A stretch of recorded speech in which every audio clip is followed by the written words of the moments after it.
Within every tale of gaming exist concepts that never made it in, and Majora's Mask is no different, with everything from characters, story, cutscenes, and 2 items. But one of the largest cut content lies within its cut objects. Objects that vary building blocks of the world of Termina, from its NPCs, enemies, and features of the world. So today on Cut Content, we look at the beta objects of The Legend of Zelda Majora's Mask. Before we begin, please hit the subscribe button and hit the notification bell too to further support us and keep creating new videos. To begin, we should look at the world building properties of various areas of the game, beginning with Termina Field. There are 3 major objects that went unused in Termina Field. The first are these 2D backdrops of mountains for Woodfall Mountain. The purple one being the one used in the final game, and this green-yellow one that went completely unused. The other is this fountain of water, which is similar to the fountain you see outside Clocktown. And then there is this very tall fence, which is completely unused as there are no major fences like these anywhere in Termina Field. It might have even been what originally blocked Link from getting to the Great Bay and needed an opponent to jump over. But these look a tad dangerous for a horse, and thus why they might have been replaced if this theory is correct. Now, Stone Tower had a variety of objects that were seen in early screenshots that never made it into the final game. Some of these were discovered in the data. For one, there is this stone-looking elevator, which is seen in the pre-release screenshot, but also, you see that platform in the screenshot that leads to the elevator and doesn't exist in the final game? Well, it's here too in the object. I took the opportunity to restore both of these together since both were still around. Granted, even though it's restored, there is nothing on the next floor for this to take you to at this point. As well, we have this plume of smoke, which was said to appear in Stone Tower, and we can even see it in the top right here in this old screenshot. Now, what I am presenting here are fishing objects. These include the fishing pond owner, fish, lily pads, and seaweed. Now, these also existed within Ocarina of Time, but it was confirmed that a fishing minigame called Jabu Fishing was supposed to also exist in Majora's Mask, but never made the cut, with even the menu icon of the Hylian Loach bottle existing in the data. But not just the image, but rather we even have the object where you have the Hylian Loach in a bottle and one without the bottle, likely the second being obtained through the method of fishing. Therefore, importing a lot of the Ocarina of Time objects for fishing to be used here may very well have been the intention all along. The next is this metal mesh elevator that was said to appear in the Pirate's Fortress. A really neat looking elevator that fits the rustic theme of the area. Next is this giant rock. What's so special about it? Apparently this was meant to appear during the tour boat section in the swamp, potentially in the place of that big Octorock that the boat runs over. Therefore, if that theory is true, this would have been blocking the cave. I imagine Link would have had to personally blow up the rock for the boat to pass through, rather than the seamless ride of the final game. Now onto Clocktown. We start with the beta version of Clock Tower itself, which can be seen in old screenshots. The major difference here being the door was on the left side. We also have this random chair that was supposed to be in the milk bar. They normally only have stools in the bar, but here, this is a high-backed chair, possibly the original seating method in the beta. Now originally the bank, which is never closed in the game, was supposed to close between 8 PM and 10 AM. Some of the remnants of that remain in the game actually. Through a series of glitches and hacks, one can trigger this closing of the bank, where one can see the shutter come down and even bounce close. Imagine coming too late on the final day and seeing the bank closed. Guess there goes all your rupees. Other than these, there are more stage building properties that aren't specified to any specific area, including this long platform that crumbles upon approach. You can run on it before it crumbles too. Potentially was meant to be a platforming challenge. We also have this wooden box here and this unused elevator. This one is unique in that it uses the textures from the Clock Tower, but also has a Triforce logo on it, something that shouldn't exist here as the Triforce is not something known to the Terminians. Now, one of the most interesting ones is the return of these very heavy stone blocks that required the Golden Gauntlet to lift in Ocarina of Time. One can say that this was just a leftover from Ocarina of Time, but notice that this version now uses the new Gerudo symbol that replaces the old Moon and Star symbol from Ocarina of Time. This symbol wasn't replaced until the GameCube version of Ocarina of Time, so it may very well be the case that this object was set to return and thus why it was updated. Same goes for this rusty pushed switch that was found in the data. Maybe Goron Link was originally going to be native in both lifting that massive stone block and ground pounding these switches too. Potentially with a Megaton Hammer, considering he may have been intended to have one as these old screenshots showed. And can't have a cut objects video without cut trees. And in fact, there are 3 that were cut. The first is this tree that looks a lot like the one from Kakariko Village when Adult Link visits it. It's been touched up for Majora's Mask and could even be seen in the beta screenshots outside of the observatory.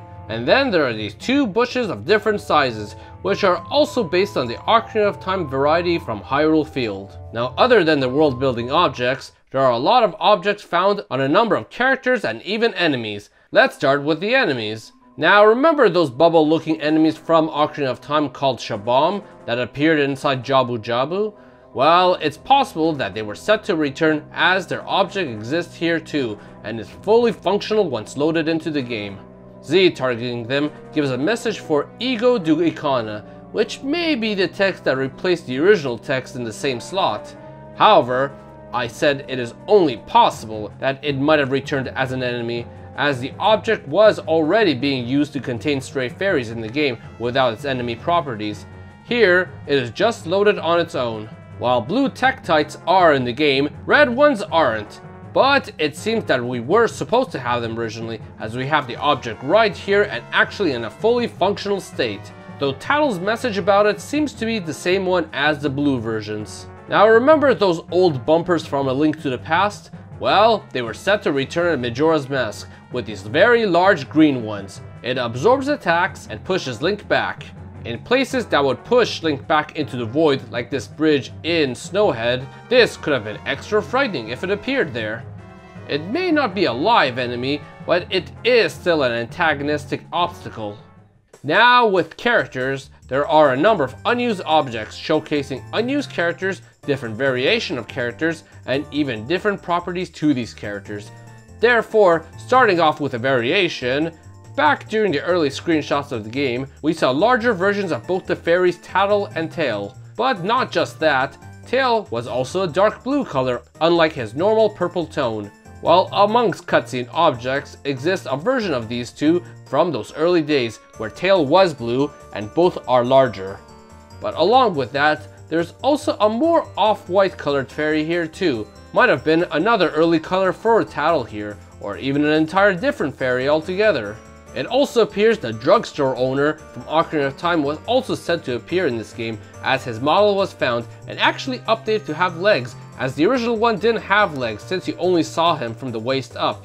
Apparently he was set to appear in a room of the Stockpot Inn, as his data is set to appear in there originally. There is also a version of the shooting gallery owner that was meant to pay a visit to the milk bar, as data of him exists in there. When loaded, he can't be interacted with. But not just him, but the treasure chest owner also has a version of her that was set to make an appearance in the milk bar. Makes one wonder if these two were supposed to be drinking buddies that you'd see interact with each other and maybe even have a side quest. The part-timer who sits behind the trading post has another version of him available. This version can't be interacted with and has an unusually large collision box. This is as far as Link can get to him, in fact. Hard to say what the purpose of this was. This lady in blue was originally an NPC in Market Town of Ocarina of Time and was set to appear as her object was meant to appear in an unused cutscene of East Clocktown. The bearded man from Kakariko Village was also meant to appear, as he is set to appear in the Swamp Spider House's objects. Potentially, he was going to be the one that gives Link the quest originally. Now, as for the Gorman brothers, in an early screenshot, you do see one of them walking around Romani Ranch with a bucket and pitchfork. Something you never see in the final game, as they are completely isolated from the ranch. However, there is a model of that version still in the data. Considering this Gorman brother was working with Romani originally, it's possible that chase that happens in the game wasn't going to happen back then.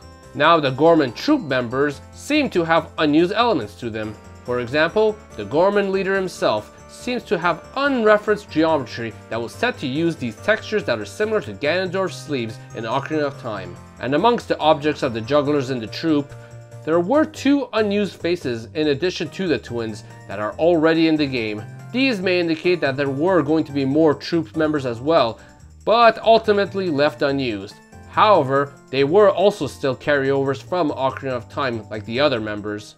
Now we have the soldiers of Clocktown that prevent Link from leaving town, but there appears to be one in the data that has unique dialogue from any of the other ones saying, "Huh? Don't tell me that's..." Hard to say what he's alluding to, but maybe it was a pass of sorts to get to an area somewhere in the game. A unique Zora is also found within the data that seems to walk in place, and if it replaces one of the dogs in town, he even walks in a random path. It may have been just a generic NPC originally, and thus it was cut. Now a unique model of the Gerudo Lieutenant exists in the data.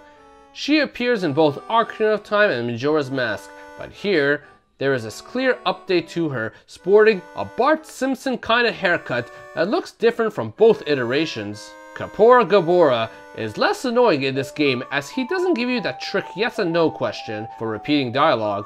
However, there is a version of him that exists that was meant to have that option still for his dialogue. The text found in the data has the yes and no function deleted, but it can be hacked back in, and it functions as intended. Now the most interesting one of these characters is Zelda herself.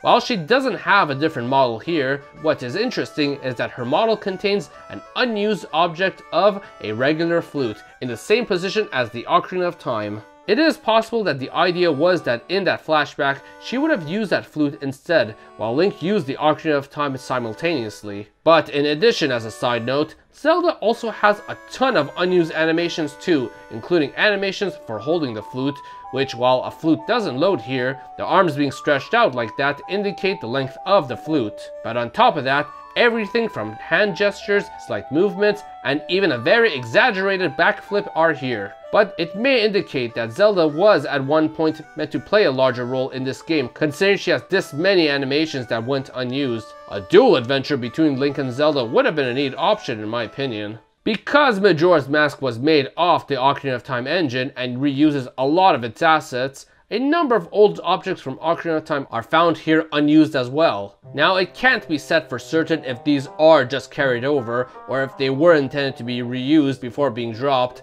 but these include the big blue beam of light that appears when lifting the Master Sword in Ocarina of Time, as well as sunburst effects of various colors. The original Kokiri sword model was also found from Ocarina of Time, but its textures are corrupted.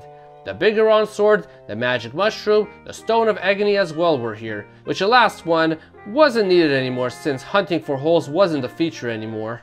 Princess Ruto herself, which may have been brought in simply as a basis for Lulu. The water spouts and the hookshot platform from the water temple. The hookshot functionality still works on this platform too. The carpenter's wife from Ocarina of Time, which appears to have very messed up textures here with her mouth replacing her eyes. Even a few Ocarina song effects, including Zelda's Lullaby, Saria's Song, and the Sun Song. Saria's Song and the Sun Song's effects in this case can be activated if one enables their unused songs in the data, which I have previously stated that the Sun Song might have even been intended as the original song of Double Time. And it seems that we even have a number of the beta objects from Zelda 64 here too. The beta's tree stump and grass. This beta switch. A number of these stone blocks, early 2D versions of the Kokiri sword, slingshot, wallet, and bomb bag. And one more piece of Zelda 64 beta here are these song notes, which were originally meant to appear in Link's hand when he got a new song. However, on top of all of these are a few miscellaneous objects, including 3 totally unused objects of 3 pedestals featuring the Triforce, Goron, and Kokiri emblem on them, along with the Sun Song and some Hylian text that translate into gibberish. Aside from the oddities of these 3 symbols appearing here, while they never were in the final game, the objects are amongst others in the same set as the Song of Soaring's owl statues and Mikau's grave. Considering the musical notes, they likely relate to the owl statues. One theory is that these may have been the prototypes of the owl statues, along with potentially the Sun Song being the original song that went with it instead of the Song of Soaring. Either that or the notes for the sun song here are just placeholders, as it is reusing the texture from Ocarina of Time. Now, the one biggest discovery amongst the objects found in the data is this young Link mask. We have concept art of it already, where we see Deku Link wearing it. Potentially it was meant as the original means to turn back into young Link. However, the strangest part about all this is that this item was found amongst Skull Kid's objects. If one does activate a cheat, it can make Skull Kid equip it in place of the Majora's Mask, and it functions perfectly too. A theory is that when Link is forced to turn into Deku Link at the beginning of the game by Skull Kid turns his real self into a mask and steals it. Thus Deku Link has to go and get it back.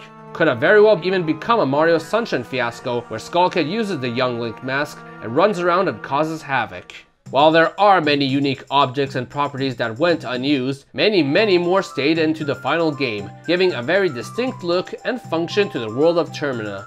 While some of these may have been preferred, such as Zelda's flute to some of us, the variations that we got in the end were still an excellent choice. While Majora's Mask was developed in just 1 year, it produced a ton of material that never made the final cut of the game. And after 6 full-length videos, we can say that the coverage of Majora's Mask cut content is as of now complete. Thank you all for supporting this series. But Zelda cut content isn't over, as our next target is long demanded and awaited Wind Waker cut content. But much as with Ocarina of Time cut content, if any more information comes out regarding Majora's Mask beta content, I'll definitely plan to cover it. So hit the subscribe button, for I'll plan to be back with more Zelda and other games cut content soon. Hit the like button and comment below on what was your favorite piece of Majora's Mask cut content in this series. So everyone, thank you for watching!